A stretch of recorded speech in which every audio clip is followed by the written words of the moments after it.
Ok, c'est parti. Bah écoutez, bonjour tout le monde. Bonjour, bonsoir à toutes, à tous. Voilà, Salut. comme on vous a dit hier soir, on a la chance d'avoir Cyril, que tout le monde connaît, fondateur de Tsume, qui, malgré l'heure, nous offre de son temps J'ai pas euh, pu me maquiller, je suis désolé. pour pouvoir répondre à nos questions et pas les questions entre guillemets qu'il a à chaque fois quand il a ses lives et tout, des questions un peu plus ciblées, un peu plus péchues. Et il a voulu jouer le jeu, donc c'est super, super cool à lui. Et donc pour ceux qui ne me connaîtraient pas encore, donc moi c'est Fabrice Fabrizio, je suis un des trois modérateurs avec Vincent Lecointre et Carlos Suisse VDS de fans de Tsume.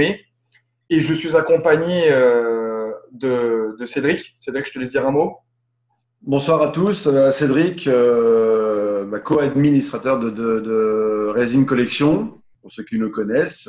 Très heureux de pouvoir participer à ce projet organisé par le fondateur de Tsume, Cyril Markel, que tout le monde connaît. On est très reconnaissant pour cette opportunité qu'il nous offre de pouvoir lui poser toutes les questions qui sont un petit peu plus techniques ou celles qui ne sont pas d'habitude abordé sur les mini-lives qui nous octroient généralement. Donc, c'est vraiment très sympathique de sa part. Et Pas de puis, souci. bon, voilà, c'est très sympa de cette initiative. Ok. Donc moi, ce que je vous propose, c'est voilà, c'est bon, on s'est fait des petits ronds de jambes, c'est très bien. On va rentrer tout de suite dans le vif du sujet. Tout à fait. La Donc bagarre.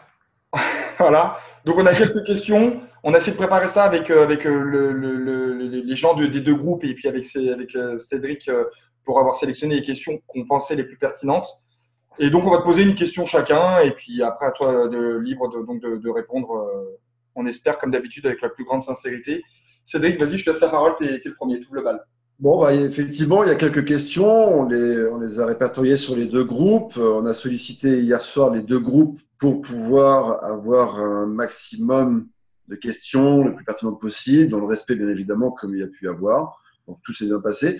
Donc, effectivement, ce sera, je crois, en 11 ou 12 questions. Donc, chacun son tour, on les Ok. posera, soit Résine Collection et puis fin de Tsoumé par le biais de notre ami Fabrice. Donc on va commencer. Donc la première question, Cyril, c'est pour le site internet. À quand une vraie refonte avec suivi des commandes des clients, carte de fidélité et ses avantages, fiche produit plus complète, nombre d'exemplaires, poids et matériaux, date et livraison réelle et non estimée.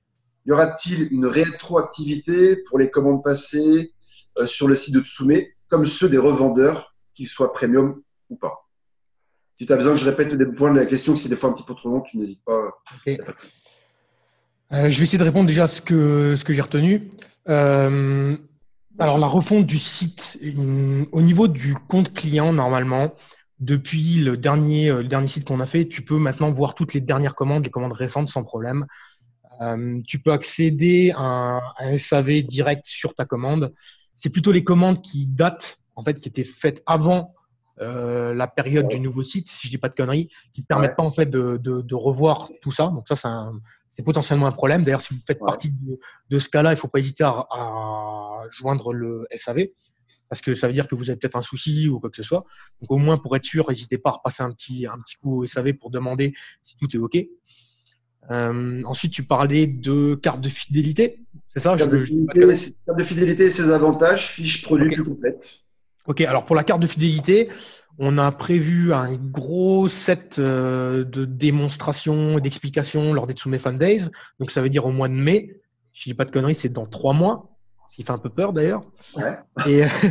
Et, et donc du coup, il va y avoir énormément de choses au niveau de la rétro activité de vos points. Normalement, on a mis quelque chose en place aussi qu'on va donc dévoiler à ce moment-là. Donc, c'est-à-dire Ouais. que si vous aviez un compte chez nous, vous aurez potentiellement un bonus point ou quelque chose comme ça. Donc, je pense que tout ce qui est lié à des produits jusque début 2016, je crois qu'on arrivera à vraiment retourner dans la base de données pour obtenir les informations. Tout ce qui est beaucoup plus vieux, je crois que ça va être problématique. Mais Ouais, bien par sûr. contre, par contre, si je dis pas de conneries, peut-être que je vais aller au diable en disant ça, mais il me semble que on a quand même un bonus supplémentaire pour tous les gens qui avaient déjà une facture en amont en fait. Ça va être D'accord. plus lié à la date si tu veux. du premier achat, par exemple, choses comme ça. Donc, on a prévu ce truc-là. On est en train de réfléchir à voir si on arrive à faire quelque chose avec les premiums aussi. Donc ça, on est en train de voir parce que c'est plus le système qui est problématique. Fabrice, il est informaticien, je pense qu'il sait que ça peut être un problème. Mais on est en train de voir ce qu'on peut faire pour ça. Et sinon, voilà. Répète-moi la question au cas où s'il y a quelque chose. Je la répète entièrement. Juste peut-être éventuellement les phases que j'ai. Une vraie refonte, donc tu l'as dit. Suivi de commande, cas de fidélité et ses avantages. Fiche produit plus complète. Bon, c'est déjà pas mal. Date de livraison réelle et non estimée. Ça, c'est plus compliqué, mais je pense qu'on va avoir un sujet un peu plus étendu plus tard, non? Oh, peut-être. Je pense qu'il y aura des questions sur les délais. Je prépare déjà pour après, t'as raison, c'est cool. Je sais pas, sinon moi je rentre en détail maintenant si tu veux. Non, pas forcément, non, parce que les dates de livraison réelle estimées, c'est par rapport au site. Donc... C'est quand même plus lié, enfin je sais pas si tu as vu sur récemment sur le site, maintenant on a fait, je crois la date qui avait été estimée est barrée maintenant en fonction de la nouvelle date, et la nouvelle date potentielle est notifiée à côté. Alors qu'avant, on laissait la date, machin et tout, ça craignait. Maintenant, on essaie quand même de voir une image. Et le but, dans le futur, ce serait que, en fait, on a un accès en effet plus détaillé sur la production en elle-même. Donc, on est en train d'essayer de voir si le fameux view on production qu'on fait, si on peut l'instaurer directement en fait sur la page du site. Comme ça, quand tu as vraiment un doute, tu n'as pas besoin d'aller chercher sur le blog ou quoi que ce soit, tu peux aller directement sur la page produit. Ça, c'est un truc qu'on va mettre ici. Les gens, ils aiment bien aussi, du coup, surveiller les sites et puis voir un petit peu les avances. Grave, je comprends. D'ailleurs, aussi, un autre truc dont tu parlais, c'est le poids. Pourquoi on met pas le poids au début? C'est simple, c'est parce qu'en fait, nous, quand on travaille en fait que ce soit en impression 3D ou en traditionnel, lorsqu'on va utiliser nos résines, notre façon de faire, on n'a jamais le même type de résine ou le même type de produit en fait que les produits qu'ils vont avoir en usine. Donc en fait, c'est toujours. Parce que vous mettez jamais le poids du tout sur votre site, jamais. On le met à partir du premier jet de production. Là, par exemple, là, Adolphe, on l'a pas fait, et pourtant, Adolphe, on a checké des pièces en usine. Donc là, tu vois, regarde, je le note justement. C'est bien ça. On va faire des petites notes, c'est cool. Voilà, on met des petites notes. Donc du coup, en fait, normalement, quand on a le produit fini de ses sorties de moule, on peut normalement le peser et puis le mettre à jour. Et c'est vrai que voilà, c'est tout un système d'information. On essaie de s'améliorer sur ça. Voilà. Bon, voilà, nickel. Et puis pour cette question-là, il n'y a aucun souci, Cyril, tout est bon.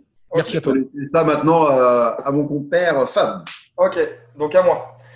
Y aura-t-il plus de HQF par an? En fait, les prix sont plus abordables que les HQS ou HQS+. Okay. Beaucoup de vos fans clients aiment cette gamme, et ça permettrait, dans un premier temps, ça faciliterait plus les fans et les clients à patienter entre les grosses pièces qui sont donc les HQS et HQS+, et leur arrivée chez eux, et ça permettrait aussi d'offrir une qualité à un budget beaucoup plus abordable. Et dernier point qui pourrait ne pas être négligeable pour Tsume, ça pourrait aussi attirer de nouveaux collectionneurs et de nouveaux fans qui, eux, ont des budgets plus petits. Parce qu'aujourd'hui, ce qui est beaucoup plus mis en avant, c'est la HQS et HQS+. Ok. Alors, le marché, de manière générale, c'est pas moi qui le dis ou quoi que ce soit ou mon ressenti, mais c'est vraiment ça. Il se positionne aujourd'hui soit dans le très haut de gamme, soit plutôt dans la gamme moyenne ou le bas de gamme. Et c'est vrai que le haut de gamme est un peu en train de perdre de sa valeur.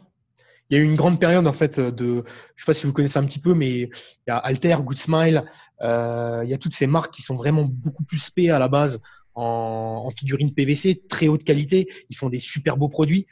Ce marché-là a tendance à, même Megahouse, même si on parle des pop ou quoi que ce soit, ce marché-là a tendance à freiner en fait. Pourquoi ? Parce que, je vais vous expliquer en fait, le gros souci, c'est que ce qui coûte très cher dans le cas de faire du PVC, c'est les moules en fait. Donc plus la pièce va être volumineuse, je parle en termes d'espace dans un moule, c'est-à-dire par exemple s'il y a 10 morceaux de cheveux, c'est 10 morceaux de cheveux qui sont découpés et qui sont dans un moule. Donc ça prend énormément de place là-dedans. Donc plus tu vas aller sur des volumes importants, sur du PVC, plus tu vas devoir faire de moules. Le souci, c'est que par exemple, pour une pièce comme, je te donne un exemple, allez, Chun-Li ou Vega, par exemple, qu'on a fait, qui en HQF, on va se taper 7, 8, 9 moules. Ça peut monter jusqu'à 12. C'est énorme. Un moule, ça coûte 20 000 balles. En gros. Un bon moule. OK? Ça peut aller de 5 000 à 20 000 balles. Pour te donner juste une idée. Tu vois? Donc, en fonction de ça, nous, on va attribuer un certain volume de production. Et en fait, on va amortir tous les coûts des moules sur le volume final. Moralité. Pourquoi j'explique ça? C'est qu'en fait, si maintenant, une HQF, par exemple, je fais 2000 exemplaires, c'est quasiment comme si je doublais le prix de si j'en faisais 4000. Quasiment. Parce qu'en fait, les frais fixes sont toujours les mêmes, mais le moule, pour l'amortir, il faut faire énormément de volume. Énormément. Mais du coup, comme il y a énormément de moules, eh ben, il faut faire beaucoup de quantité. Le problème, c'est qu'on est dans une phase où les gens, ils ont plus de mal à acheter des pièces à 140, 150 euros en PVC. Donc, ça touche toujours un public, mais 2000 exemplaires, 3000 exemplaires. Pas 5000, 6000 ou 7000 comme à l'époque. Et donc, du coup, ouais. Si je peux me permettre, on peut donc considérer que ce n'est plus assez rentable pour Tsume de faire des HQF parce qu'il faudrait faire des plus gros tirages et qu'il n'y a plus le public pour acheter en aussi grand nombre. C'est pas que c'est pas rentable, c'est que je pense que l'énergie. Ouais, attends, je vais aller au bout du truc. C'est que l'énergie qui est poussée pour faire ce genre de produit va toucher au final beaucoup moins de monde. Et le marché fait que ce genre de pièces, malheureusement, c'est aussi des grosses boîtes. Je sais pas si tu as vu un peu les boîtes des dernières HQF qu'on a fait, mais les boîtes sont assez volumineuses maintenant. Ça fait quand même des gros box, genre Grey, etc. Et les gens, pareil, ils ont commencé à avoir du mal à les stocker. Et c'est pour ça que nous, on s'est tourné plus vers les extras, qu'on a fait évoluer les extras, en fait. Les extras sont devenus des mini HQF, quelque part. Je sais pas si vous avez vu un petit peu les derniers volumes qu'on a fait, que ce soit la Genos, la Saitama ou quoi que ce soit. Parce qu'en fait, là, par exemple, on va être sur du 4 moules, du 5 moules. Donc, on divise quasiment par 2 les coûts des moules et ça nous permet d'avoir, et de 1, un prix qui tient grave la route. On est sur du 60 balles, 70 balles pour le produit fini. Et en plus de ça, là, on va tirer, allez, 6000, 7000, 8000, 9000 exemplaires. Donc, on va réussir à amortir nos coûts pour y arriver, tu vois. Alors que sur l'HQF, je vous le dis franchement, c'est pas une vanne, on gagne 0. On gagne 0. Luxus, on va gagner 0. On sait déjà. Mais on ne veut pas laisser la gamme mourir. Donc, on a toujours prévu de faire des HQF et de continuer. Mais par exemple, les HQF, et je pense que c'est pas que moi, je te dis, hein, c'est vraiment le marché en général, fait que maintenant, ou tu achètes du très gros, ou tu achètes plutôt une gamme intermédiaire, genre du Banpresto qui défonce, du Tamashi, ou alors de la Extra, quoi, tu vois. Donc, on va dire qu'il y a moins de place pour ce genre de pièces. Voilà. Okay. J'espère que la réponse est correcte. Pour moi, ça me convient. Ça se fait donc, moi, je sais pas si... Pour moi, ça me convient. Je sais pas si j'étais clair. Tu veux en monter un peu, Fab, ou on attaque la troisième? Non, vas-y, tu peux y aller. Ok. Cyril, écoute, est-il possible avec Tsume, qui est maintenant un des plus gros succès de l'industrie, il ne faut pas se le cacher, vous êtes leader dans votre domaine, la Japanimation officielle, vous faites partie des plus grosses boîtes mondiales, d'enfin, est-ce que vous pouvez enfin espérer assumer des délais de production beaucoup plus courts? Alors ça, non. Le gars je fais même pas semblant. Non, je vais expliquer en fait la problématique de manière générale. Le vrai souci de Tsume, je pense, c'est un double souci. Le premier souci, je pense, c'est que on est une boîte qui a grossi vachement vite. De ouf. Tu vois, on était, comme tu as dit, on était un peu les premiers à faire ça. Et donc, du coup, il y a eu un espèce d'appel de on en veut plus, on veut. Donc, on s'est vite, quelque part, jeté dans le truc pour y aller à fond. On a vu, tu sais, de l'euphorie, machin et tout. Et puis, j'ai décidé, moi, de grossir, de faire un truc bien, machin, etc., de mettre des choses en place. Mais le problème, c'est que, franchement, je pense que je me suis un peu fait déborder moi-même par le succès de la boîte. Ça, déjà, de 1. Faut être clair. Hein. Moi, tu sais, quand j'ai commencé, j'étais un petit trou du cul dans ma cave.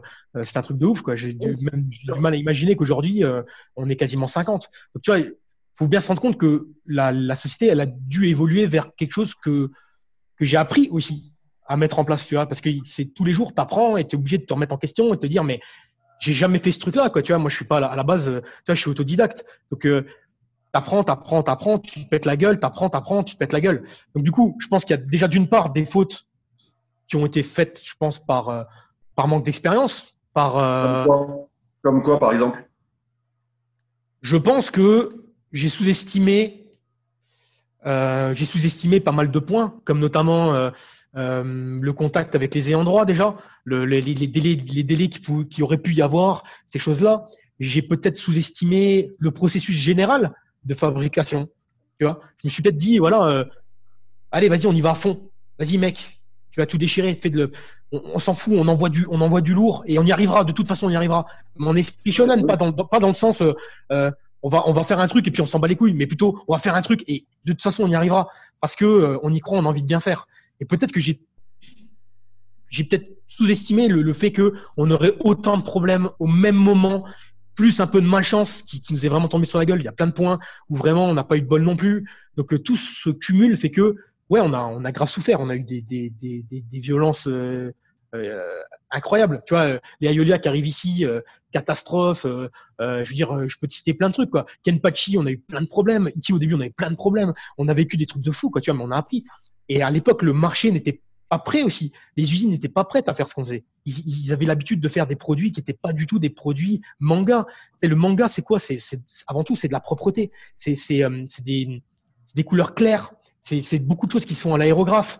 Il y a très peu de pinceaux, tu vois. Et tout ça, les usines n'avaient pas l'habitude de travailler. Ils travaillaient beaucoup de lavis, beaucoup de choses qui étaient faites au pinceau pour justement avoir plutôt des détails de sculpture, des trucs qui sont liés aux comics, à de l'historique. Donc du coup, on est arrivé avec un petit peu un challenge. On a dit en fait aux usines de résine, bah maintenant vous allez devoir faire des produits résine avec les contraintes des produits PVC avec la contrainte de la résine. Parce qu'en fait, il y avait déjà un marché de PVC qui était ultra développé, que vous connaissez très bien. Comme je disais tout à l'heure, il y avait du Mega House, il y avait ces sociétés-là qui étaient déjà implantées. Mais par contre, les usines de résine, elles, ne faisaient pas du tout de manga. Et pour elles, c'était complètement à l'opposé de ce qu'ils faisaient. Complètement à l'opposé. Donc, on a dû se battre aussi pour ça. Ça fait déjà des années que c'est le cas. Donc, on est déjà sur une belle avancée. Pourquoi tu n'arriverais pas dans ces conditions-là attends, je vais répondre. Faire un peu plus court. Bien sûr, je vais aller au bout du truc. Déjà parce que, très sincèrement, il n'y a aucune production jusqu'à maintenant qu'on fait qui est simple. Aucune. C'est-à-dire qu'on a lancé Ace, franchement, c'est une catastrophe. C'est un truc inimaginable à faire, c'est ultra balèze. On y arrive, mais c'est une catastrophe, c'est un défi de ouf. On se lance des défis de malade. On a lancé Genos, pareil, c'est ultra compliqué à mettre en place. On a lancé plein de productions. Vegeta, mais vous imaginez pas la contrainte technique juste de faire ces putains de vagues là. C'est un truc de malade. On n'imagine pas à quel point la différence entre l'artistique et le technique c'est important. C'est pas parce que tu as l'impression que c'est complexe que ça l'est. Faire parfois un vernis propre dans une usine, c'est hyper complexe. C'est un truc de ouf parce que il y a de la poussière, parce qu'il y a de la manipulation, parce que c'est ça en fait qui est difficile. C'est le technique qui est difficile. C'est pas l'artistique. Moi, je peux vous envoyer des trucs de ouf. Demain, je peux vous faire un proto de malade avec 1500 couleurs dessus. Ça, on s'en fout. C'est pas ça qui est complexe. Ce qui est complexe, c'est de comprendre des contraintes qu'ils ont en usine et de savoir quelle galère eux ils vont avoir quand ils sortent un dragon de Natsu d'un moule et que le dragon il fait la taille d'un chinois sur place, que le mec ils sont obligés d'être deux à le sortir. Ça, c'est une vraie contrainte. Tu vois, c'est tous ces trucs-là qui sont compliqués et que peut-être nous on a sous-estimé à un moment donné parce qu'on s'est dit maintenant c'est bon, on a compris, bam, allez on envoie, on est capable de le faire et faire un prototype d'usine qui défonce c'est une chose, mais faire la production totale, nickel, machin et tout sans les problèmes, là c'est complètement autre chose. Donc c'est pour ça que il y a beaucoup de gens qui font du statique, les personnages s'emboîtent, ils sont sur un socle qui est complètement genre Primoine ou Sideshow ou Nixon. Carrément, et c'est très bien, mais ça retire énormément de contraintes techniques que nous on a, où on est obligé nous de faire plein de collages qui sont à part, de déplacer le personnage, de mettre la boule au-dessus, machin, c'est tous ces trucs-là qui sont merdiques, parce que la résine, on va en parler, hein, les contraintes de matériaux et compagnie, mais la résine, c'est de la merde. Dès que tu dois faire des emboîtements, des contre-emboîtements, c'est de la merde, parce que le volume de rétraction, il est énorme. Quand tu vas prendre de la PU, qui est une forme de résine, tu vas prendre de la transparente, tu vas prendre de la résine polystone, tu vas prendre de la résine normale, de la polyrésine. Les quatre, elles ont un coefficient de rétraction qui n'a rien à voir. Il y en a une qui va rétracter de 3%, l'autre de 2, l'autre de 4. Donc du coup, quand tu vas prendre ton bloc, tu vas le foutre dedans, tu vas faire « Wow, putain, il y a du jeu. Putain, là, il y a un problème, là, il y a un problème. » Donc tu vois, tu as plein de problématiques. Et comme nous, on est des gros connards et qu'on se dit tous « Ouais, on va faire un truc de ouf, on va se défoncer. » Et qu'au final, l'usine, elle comprend pas. Eh ben, l'usine, problème en usine égale problème x 10. Voilà. Justement, est-ce que toi, maintenant, avec ton expérience, c'est pas se limiter que de connaître ses forces et ses faiblesses dans ta boîte et de peut-être minimiser sur certains points pour avoir toujours un joli rendu, pour te faciliter la vie. Mais grave. Mais c'est ce qu'on essaye de faire. C'est ce qu'on a fait sur Aiolos, c'est ce qu'on a fait sur Goku Nappa, et c'est pour ça que tu vois, tout est en cours. Il y a les conteneurs sont partis pour Goku Nappa, il y en a un gros conteneur qui est parti. Enfin, voilà. Tu vois, par exemple, Adolphe, j'ai posté des photos, mais Adolphe, le moulage est fini, quoi. C'est un truc de ouf, c'est du jamais vu pour nous. Tu vois, le moulage est terminé, c'est fini. Adolphe, le moulage est fini. On rentre en peinture après le Nouvel An chinois. Madara, l'ingénierie est terminée. On avait des photos, c'est fini. Donc, on est en train de mettre ça en place, évidemment. Mais aussi, la contrainte, vraiment, c'est que je pense que comprendre les Chinois, c'est très compliqué. Parce qu'ils sont capables de te faire un truc qu'ils ont déjà fait 50 fois, nickel. Mais par contre, tu vas changer un petit truc. Pour eux, c'est dramatique. Il faut leur expliquer, leur remontrer. Ils vont le faire 10 fois avant de comprendre que le truc. Et après, par contre, c'est acquis. Ils vont réussir à le faire. Mais c'est un truc de fou. Ça peut prendre des fois 4 mois, 5 mois pour leur dire, mais là, tu vois, là, le bloc, tu ne fais pas un bloc, tu me fais un octogone. Tu me fais un octogone pour que quand tu le tournes, là, ici, tu vois, le fameux rond, là, si tu le mets comme ça, rond contre rond, eh ben, ça va tourner. Ton personnage, il va tourner. Alors que si là, tu mets un octogone, bah, ça tourne plus le personnage. Mais ça, tu vois, ils comprennent pas. Il faut le montrer, le remontrer, le réexpliquer. Et c'est pas quelque chose qui est logique pour eux. Donc, tu vois, il faut tout le temps être en face par rapport à ça. Attends, qu'est-ce que je voulais dire d'autre? Deathmask, il est en usine. L'ingénierie est finie. Le moulage a commencé. C'est un truc de ouf. C'est intéressant ce que tu dis. Après, on a un petit peu de temps et puis au pire, on verra quand désolé, je m'enflamme. En deux parties. Parce que comme on n'a pas voulu faire de questions ciblées sur tel ou tel produit, tu en as nommé toi-même plusieurs. Dans ces cas-là, pourquoi les retards sur Broly ou des choses sur Saitama? Parce que Saitama, c'est une question particulière, en tout cas pour Anto. Le co-admin de Resin Collection, qui est très intéressé par Saitama. Qu'est-ce qui se passe sur Saitama? Qu'est-ce qui se passe plus ou moins, même si c'est pas une grosse crise, sur Broly? Pourquoi une avance, comme tu dis, sur Madara? Pourquoi Broly, on est déjà un petit peu limite? Alors, très sincèrement, je vais être honnête avec toi, hein, je ne gère plus le planning journalier de tout ce qui se passe. Hein, je ne suis pas au courant de tout. Moi, je suis plus là pour te répondre vraiment de manière générale. Il faudrait que je regarde vraiment en détail pour pouvoir te faire un feedback et te dire voilà où on en est, parce que maintenant j'ai une chargée de planning qui gère ça aussi à plein temps. Bien sûr. Donc elle pourrait vraiment rebondir sur ça et te répondre. Bien, à l'occasion. À l'occasion, si on peut avoir, au lieu d'avoir un point prod, si on peut avoir des explications comme ça, données, c'est toujours intéressant. Bien sûr. Ce que je sais, c'est que Saitama, j'ai vu moi-même le master d'usine qui était très très très bien. Donc je me rappelle plus quelle était la date annoncée.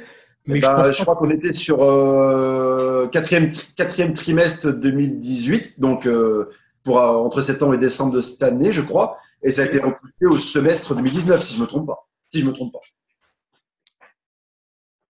J'y crois moyen. Je pense que moi, on sera sur ce projet-là, je pense qu'on sera dans les clous de ce que moi j'ai vu. Je peux me tromper, hein, mais de ce que moi j'ai vu en Chine, le projet il est suffisamment avancé pour que ce soit livré avant la fin de l'année. D'accord. Moi, comme ça, de mon feeling, je pense que c'est plus de la précaution qu'autre chose. Mais bon. D'accord. Bon, n'attendons pas trop sur ce sujet-là. C'était très sympa, en tout cas, de se dire sur cette question. Il n'y a aucun souci. Fabrice, à ton tour. Ok. Donc, prochaine question. Quand un planning de sortie, ça serait bien de pouvoir choisir une statue sans crainte de rater un éventuel coup de cœur. Ouais. C'est-à-dire que quelqu'un qui est sur une licence va peut-être être aussi, attiré par une autre figurine qui va arriver, va se dire tiens, j'ai envie de l'acheter parce qu'elle m'a tapé à l'œil. Et quand va arriver le mois d'après ou 2 mois après, sa figurine de sa licence coup de cœur va être un peu bloqué financièrement et il va se dire je vais être obligé la problématique. De revendre soit ma figurine à un autre particulier qui l'a raté, soit carrément de passer par le SAV, de perdre les 10%, etc. etc. Ouais, c'est très très bien. Alors justement, ça c'est cool. Je vais vous donner une première info qui est un peu exclusive. Dans le système de fidélité, justement, il y aura un espèce de de blocage par série. C'est-à-dire que vous pourrez, par exemple, bloquer une série et dire voilà, imaginons demain pour X raison, je suis malade ou je suis pas là ou je vois pas la préco pour X raison. Déjà, vous aurez une espèce d'auto-réservation. que vous pourrez garder ou dégager. Ça, c'est la première chose qui est vraiment intéressante. Parce qu'il y a beaucoup de gens aussi qui nous ont dit, voilà, si demain, moi, par exemple, pour X raison, je suis pas là, comment ça se passe? Comment je fais pour la récupérer? Je suis emmerdé, je suis obligé de la prendre sur le deuxième marché, etc. Donc ça, déjà, on a prévu ça. Maintenant, concernant le planning en lui-même, par rapport à comment on va montrer les choses, je vais pas vous mentir, avec les endroits, on sait jamais comment ça se passe vraiment. On est jusqu'au dernier moment, on est toujours emmerdé. Par contre, on envisage sérieusement, quand je dis sérieusement, c'est que justement, on en a parlé encore aujourd'hui, on envisage sérieusement qu'avant la fin de l'année, on fasse un planning trimestriel. C'est-à-dire qu'on pourrait dire, par exemple, trimestre 1, tu as potentiellement tac, tac, tac, tac, tac, sous réserve de conditions. Mais tu vois, au moins, il y a une espèce d'idée générale sur qu'est-ce qui va arriver à quel moment. Voilà. C'est exactement ce qu'on se disait en sélectionnant la question avec Eric. On se disait, c'est sûr, tu vas pas nous dire, voilà, au mois de janvier, j'ai une grosse connerie, je dis pas que ça va sortir, mais il y a yoga, au mois de février, il y aura Krillin, au mois de mars, il y aura… Pourquoi yoga et Krillin, putain? Non, mais c'est vrai que comme ça, juste yoga pour lui et Krillin pour moi. Mais bon.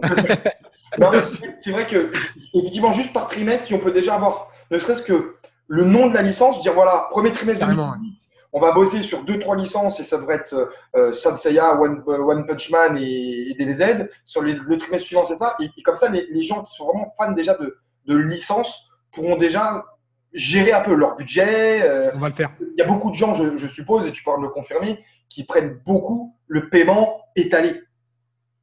Donc, quand tu achètes une, même si elle vaut 700 € et que tu l'achètes en 7 fois, ça peut passer. Mais quand on achète 3 ou 4 et que tu prends 80 € par-ci, 100 € par-là, encore 60 € par-ci, encore 80 € par-là, à la fin du mois, tu as presque un loyer qui part. C'est clair.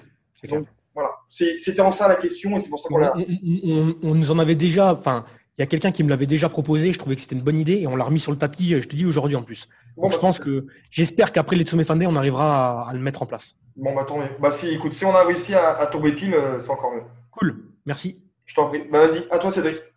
Bon, alors, on te reproche souvent, ou en tout cas on vous reproche Tsumé, on vous reproche souvent les promesses non tenues à cause de votre proximité choisie.